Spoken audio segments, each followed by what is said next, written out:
بسم اللہ الرحمن الرحیم۔ سامعین و ناظرین، آج کل جو ماحول اور انوائرمنٹ جو باہر معاشرے میں ہے، جو ہی انسان گھر سے نکلتا ہے تو وہ یوں لگ رہا ہوتا ہے جیسے کسی پریشانی میں ہے، بہت تیزی میں ہے، اتنی مصروفیت ہے اسے کہ کہیں ایمرجنسی میں اسے پہنچنا ہے۔ جہاں وہ آفس میں کام کر رہا ہوتا ہے، اگر کسی مارکیٹ میں جاتا ہے، کسی بچے اسکول جا رہے ہیں، لوگ اسٹوڈنٹس کالج یونیورسٹیز میں جا رہے ہیں، جو ملازمت کے لیے امتحانات دینے کے لیے جا رہے ہیں، ہر آدمی کے چہرے پہ ایک کویسچن آپ کو نظر آتا ہے جس کا جواب نہ ان کے پاس ہے، نہ لگتا ہے کہ معاشرتی اور معاشی حالات ان کو دے رہے ہیں۔ تو ایسی صورتحال میں ہر آدمی اپنی کیفیات سے تنگ نظر آتا ہے اور اکتایا ہوا نظر آتا ہے۔ گھر پہنچتا ہے تو وہ اچھے موڈ میں نہیں ہوتا، گھر سے نکلتا ہے تو وہ اپنے گھر والوں کے ساتھ کوئی بہتر اور شائستہ باتیں کر کے نہیں نکلتا۔ آفس پہنچتا ہے تو اسے نئی باتیں پتہ چلتی ہیں، اپنی سیلری کے بارے میں، اپنی پینشنز کے بارے میں۔ گھر پہنچتا ہے تو اسے اپنے بجلی کے بلوں کے بارے میں پتہ چلتا ہے، اور جو اخراجات آج کل بڑھ رہے ہیں۔ تو یہ ایسی چیزیں ہیں جن کے ساتھ ہم نے وقت گزارنا ہے۔ ٹیکنالوجی کی ڈیولپمنٹ اور جو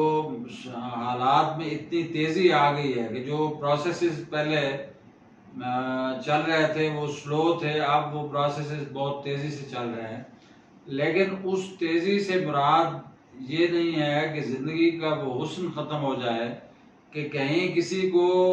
سکون ہی نہ ہو، کہیں کسی کو اطمینان ہی نہ ہو، کہیں کسی کے چہرے پہ خوشی ہی نظر نہ آئے، کہیں کوئی اچھی بات کرتا انسان نہ نظر آئے۔ کسی کے پاس آپ بیٹھے تو وہ یوں لگے جیسے وہ آپ کے ساتھ باتیں نہیں کر رہا، بلکہ اس کا دماغ کہیں اور ہے، اور وہ خود آپ کے سامنے صرف ایک اپنا چہرہ اور زبان استعمال کر رہا ہے، لیکن مطمئن نہیں ہے، اطمینان نہیں ہے اسے۔ اس کا فوکس جب وہ اپنے ساتھ زبان اور دل اور دماغ اس کا ایک پیج پہ نہیں ہے، ایک ساتھ نہیں دے رہا ہے۔ تو اس حوالے سے آخر سوچنا ہے ہمیں کہ ان ساری چیزوں کا، ان سارے مسائل کا حل کیا ہے۔ اپنے گھر کے ماحول کو بھی ہم بہتر رکھیں، اپنے گھر سے جب نکلیں تو ماحول کو بہتر رکھیں، جب ہم اپنے آفیسز میں جائیں تو وہاں کیسے ہم ایک سکون اور ایک امن اور اطمینان کا ماحول کیسے رکھ سکتے ہیں، شائستگی کا ماحول کیسے رکھ سکتے ہیں، اپنے لڑائیوں سے کیسے بچ سکتے ہیں۔ تو یہ ساری چیزیں جب آپ ان پہ غور اور فکر کریں گے تو یہ لگتا ہے کہ ہر آدمی، جو وہ قرآن پاک میں کہا گیا نا کہ الہاکم التکاثر، کہ ہر آدمی تکاثر کی دوڑ میں بھاگا ہوا ہے۔ حالانکہ جو عام لوگ ہیں وہ تو تکاثر تو نہیں، وہ تو زندگی کی اور سانسوں کی ڈوری کو قائم رکھنے کے لیے بیچارے بھاگے ہوئے ہیں، کہ دن میں انہیں جو دن کی مزدوری ملے تو شام کو جا کے اپنے بچوں کو کھلائیں۔ لیکن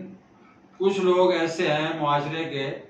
جو ارباب بست و کشاد بھی کہلاتے ہیں، کہ وہ اس طریقے سے چل رہے ہیں جیسے تکاثر کی دوڑ میں ہیں۔ تو ان دونوں میں اتنا بڑا تفاوت، اتنا بڑا گیپ جو ہے وہ کیسے پورا کیا جا سکتا ہے، وہ سب کے سوچنے کی بات ہے۔ صرف یہ ہے کہ انسان اگر اپنی ضروریات کو ریویو کرے، ان کا اعادہ کرے، اور جتنے بیئر منیمم ضروریات ہیں ان کی حد تک رہے، اور ہمارے انکم لیول جب تک ہم بڑھانے کی کوشش نہیں کریں گے تو یہ مہنگائی کا افریت جو ہے یہ ہماری طرف ایسے دوڑتا ہوا نظر آئے گا جیسے کوئی اژدہا ہماری طرف بڑھ رہا ہے۔ تو اب آپ نے یہ سوچنا ہے سب لوگوں نے، چاہے وہ سرکاری ملازم ہیں یا کارپوریٹ ملازم ہیں، کہ بزنس ایکٹیویٹی یا معاشی ایکٹیویٹی اپنے آفس ٹائم کے بعد ایسی کیا شروع کی جائے کہ جس سے آپ کے انکم لیول بڑھ سکے۔ اگر گورنمنٹ سیلریز اور بینیفٹس نہیں بڑھا سکتی تو لوگ خود کیا کر کے بہتر طریقے سے اپنے انکم لیول بڑھا لیں تاکہ انہیں وہ تھوڑا سا معاشی اطمینان نصیب ہو کہ جو میرے گھر کے اخراجات ہیں، اور دوسرا یہ ہے کہ اپنی ضروریات کو بھی ریویو کریں۔ پھر یہ ہے کہ آپ لوگوں کے ساتھ، اپنی فیملیز کے ساتھ، اپنے معاشرے کے لوگوں کے ساتھ جتنا شائستہ اور سنسیئر رہیں گے تو آپ کو اتنا ہی سکون اور اطمینان نصیب ہوگا۔ باقی یہ سوال اتنے آسان نہیں ہیں جس کے فوری طور پہ کوئی ایک حل بتایا جا سکے، تو یہ معاشرے میں رہنے والے سب لوگوں کے لیے، اور آئے دن یہ مہنگائی جو بڑھتی جا رہی ہے تو اس میں اپنے اخراجات کو پورا کرنے کے لیے، اپنے بچوں کی ضروریات کو پورا کرنے کے لیے ہم کیا کریں کہ ایک حد تک اطمینان اور سکون بھی رہے معاشرے میں، وہ زندگی کا حسن بھی باقی رہے، اور ہم لوگ یہ سارے اپنے فرائض بھی پورے کر سکیں۔ تو یہ سب کے سوچنے کی بات ہے تاکہ اس کا کوئی حل نکل سکے۔ بہت شکریہ۔